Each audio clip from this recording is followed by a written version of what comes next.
Budget के सामान्य वाद विवाद पर बोलने का अवसर प्रदान किया। आदरणीय अध्यक्ष महोदय, जैसा कि हम जानते हैं, विगत 6 माह से पर्ची सरकार पूरी तरह विफल रही। इस स्थिति में राजस्थान का जनमानस न्याय की उम्मीद आसन की ओर बड़ी टकटकी लगाए देख रहा है। मैं भी आपके जिले का जनप्रतिनिधि होने के नाते आपसे उम्मीद और आशा रखता हूं कि अजमेर जिले के हितों की रक्षा आप करेंगे। हम किशनगढ़ अजमेर वासियों का संरक्षण आप करेंगे। मैं सभी का करूंगा भाई।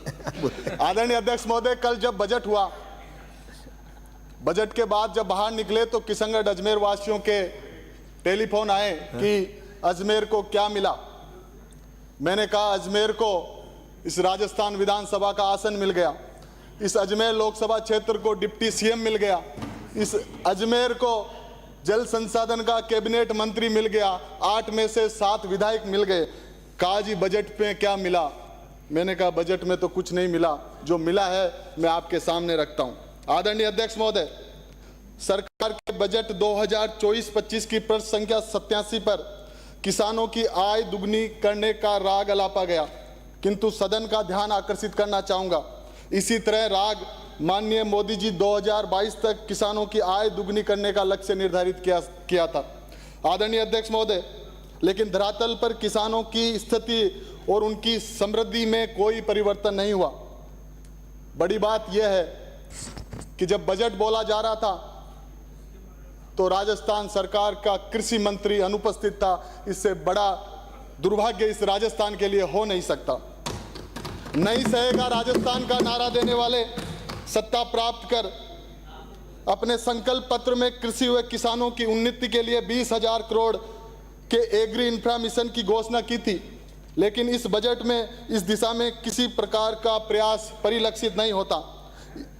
यही इसी सरकार की कथनी और करनी में अंतर दिखाता है। आदरणीय अध्यक्ष महोदय, इसी प्रकार सरकार ने किसानों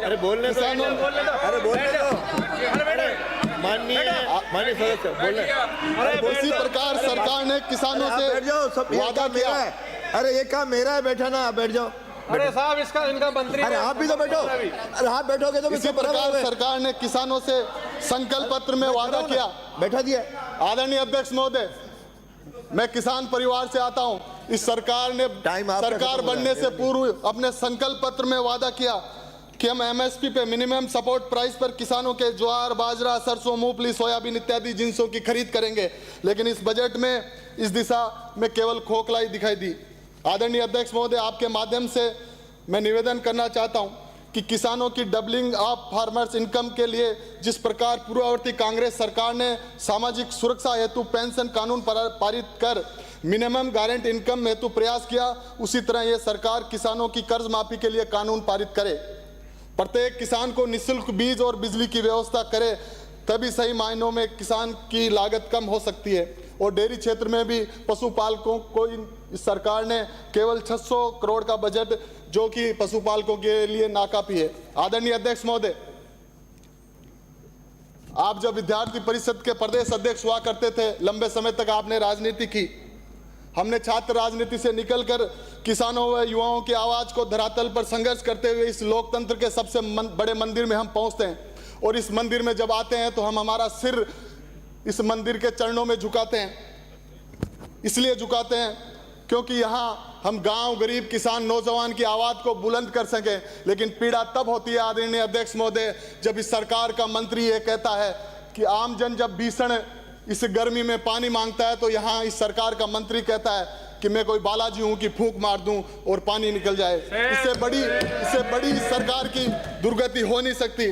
आदरणीय अध्यक्ष महोदय, दूसरी ओर भारत की संस्कृति और विरासत को, जल, जंगल और जमीन को संरक्षित करने वाले मेरे आदिवासी भाइयों के डीएनए की जांच की मांग करता है, तो इससे बड़ी शर्मनाक बात इस सदन के लिए हो नहीं सकती सरकार। इसी का परिणाम है कि 6 माह में सरकार का एक मंत्री चुनाव हार जाता है, अग्निवीर बन जाता है, और दूसरा मंत्री अपने सम्मान नहीं मिलने के कारण इस्तीफा दे देता है। आदरणीय अध्यक्ष महोदय, आदरणीय अध्यक्ष महोदय, रामधारी सिंह दिनकर जी की वो पंक्तियां इस सरकार पर सटीक बैठती है।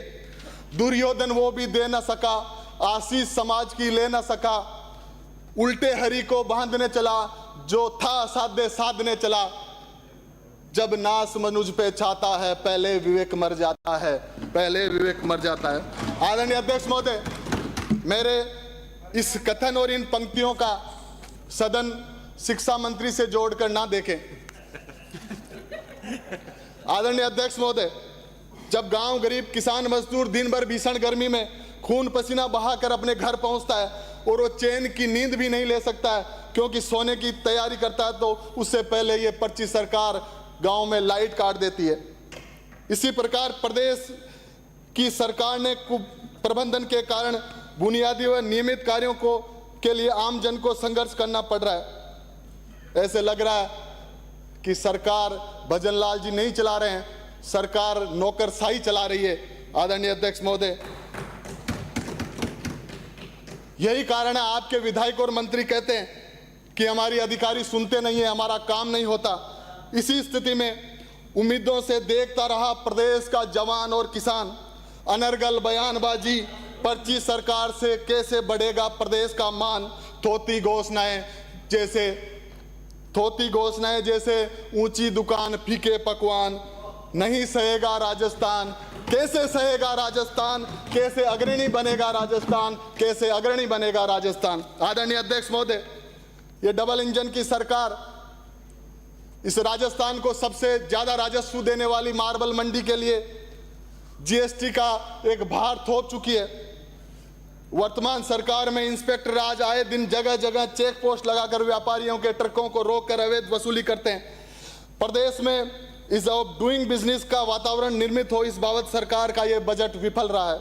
आदरणीय अध्यक्ष महोदय, मैं आपके माध्यम से पूर्व में भी प्रदेश को सर्वाधिक राजस्व देने वाली मार्बल मंडी में आए दिन ट्रैफिक जाम की इस दुविधा से निजात दिलाने के लिए नवीन बाईपास की मांग रखी, किंतु इस गूंगी बहरी सरकार ने उद्योगों को बढ़ावा देने के लिए किसी प्रकार की नीति का निर्धारण नहीं किया। आदरणीय अध्यक्ष महोदय, इस बजट में हमारी उप मुख्यमंत्री जी ये सरकार बार बार मोदी जी का नाम अलाप रही थी। आप और हम कैसे भूल सकते हैं कि बड़ा वाला इंजन जब सत्ता में आया उससे पहले कह रहे थे कि हम 2 करोड़ सालाना नौजवानों को रोजगार देंगे।